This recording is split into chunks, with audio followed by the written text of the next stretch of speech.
Deus seja louvado para sempre e eternamente. Vamos mergulhar nas Escrituras? Quero falar hoje sobre os 17 evangelhos mencionados no Novo Testamento. Todos nós sabemos que a palavra evangelho significa literalmente boas novas, boas notícias. Essa palavra aparece no Novo Testamento em cerca de 97 versículos, a partir de Mateus, capítulo 4, versículo 23. Existem 17 diferentes maneiras da palavra evangelho aparecer no Novo Testamento.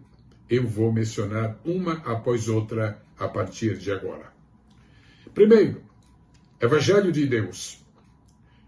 O Evangelho é assim chamado por Paulo 7 vezes. Romanos 1:1, Romanos 1:5, Romanos 15:16, 2 Coríntios 11:7, 1 Tessalonicenses 2:2, etc. Evangelho da graça de Deus. Paulo deu este nome ao Evangelho em Atos capítulo 20, verso 24. É o glorioso Evangelho da salvação, da paz e da vida eterna. Evangelho da glória de Deus. 1 a Timóteo, capítulo 1, versículo 11. Evangelho do Filho de Deus. Romanos, capítulo 1, versículo 9. Evangelho de Cristo. Romanos 1:16, Romanos 15:29, 1 Coríntios 9:12, 2 Coríntios 2:12, Gálatas 1:7, etc. Evangelho de Jesus Cristo. Isto aparece em Marcos, capítulo 1, versículo 1. Evangelho de Nosso Senhor Jesus Cristo, segunda aos Tessalonicenses, capítulo 1, versículo 8. Evangelho da glória de Cristo, segundo aos Coríntios 4:4. Evangelho da vossa salvação, Efésios 1:13. Evangelho da paz ou de paz, Romanos 10:15, Efésios 6:15. Todas estas expressões correspondem ao mesmo Evangelho, o Evangelho de que falou Jesus em Marcos 16:15. Ide por todo mundo, pregai o Evangelho a toda criatura.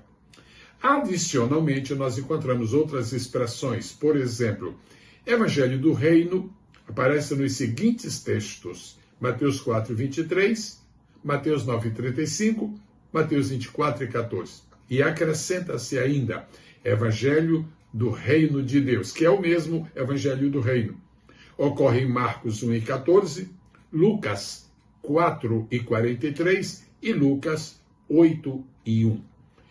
Este título se refere ao Evangelho centrado em Cristo, com vistas ao reino milenar, período em que Jesus estabelecerá o seu reino e reinará.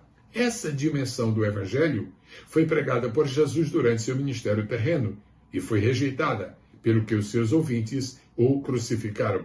Mas acredita-se fortemente que essa mensagem será novamente pregada durante a grande tribulação a todas as nações. E então virá o fim. Mateus 24:14. Entende-se, a maioria dos eruditos concorda com isto, que este evangelho será pregado pelos 144 mil judeus.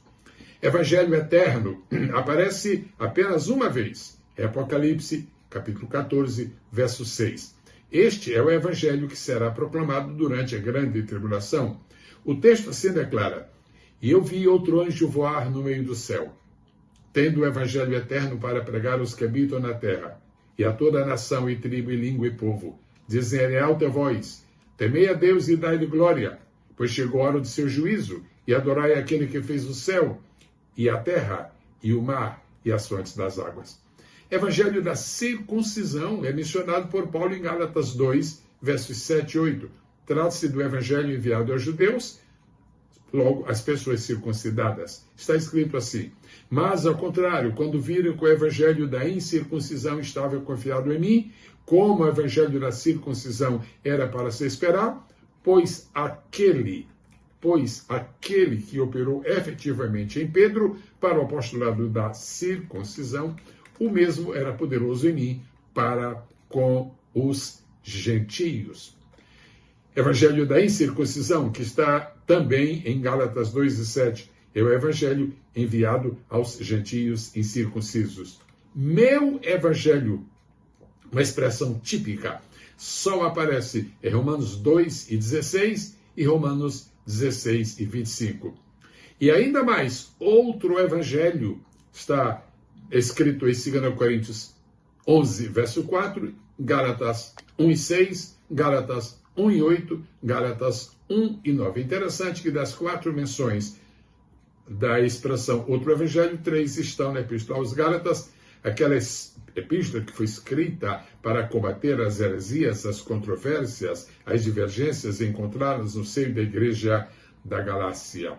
Pois bem, que é o evangelho, o outro evangelho? É o evangelho pervertido? É o evangelho distorcido? É o evangelho completamente afastado do verdadeiro evangelho. Você gostaria de conhecer mais sobre o evangelho eterno? Você gostaria mais de conhecer algo sobre o evangelho do reino? Então, você pode adquirir absolutamente grátis, uma apostila intitulada 17 dimensões do evangelho no Novo Testamento. Essa apostila, por que ela é grátis? Porque ela faz parte do acervo da Biblioteca Digital Pastor Gesiel Gomes. Adquira essa apostila e tenha inteiramente grátis à sua disposição, no momento, 1001 itens de assuntos bíblicos, mergulhando nas escrituras de diferentes maneiras, com curiosidades, com esboços, com livros, com apostilas, com material de mídia, etc, etc. Deus abençoe a todos, no nome extraordinário, sublime e maravilhoso, o nome de Jesus, o nome que é sobre todo nome. Deus seja louvado para sempre e eternamente.